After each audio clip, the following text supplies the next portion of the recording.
মঞ্চবিষ্ট coordinator স্বেচ্ছা রক্তদান কার্যক্রম কোয়ান্টাম ফাউন্ডেশন এবং এই উপমহাদেশের বাংলাদেশ সংসদের ভিতরে জনপ্রিয় লাইফস্টাইল কনসালট্যান্ট ডাক্তার মনিরুজ্জামান আমাদের অভিযাত্রায় সবসময় সহযোগী বিভিন্ন মিডিয়ার সাংবাদিক বন্ধুরা আজকের অনুষ্ঠানের মধ্যমণি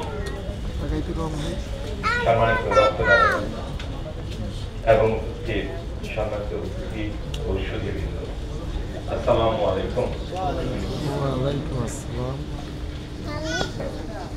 এবং সম্মানিত সুধীবৃন্দ শুনেছেন বলেছেন যে পর্যন্ত কোয়ান্টাম ফাউন্ডেশন প্রায় 17 লক্ষ রক্ত উপাদান সংগ্রহ করতে পেরেছে।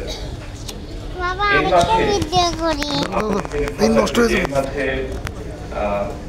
প্রায় 4,10,000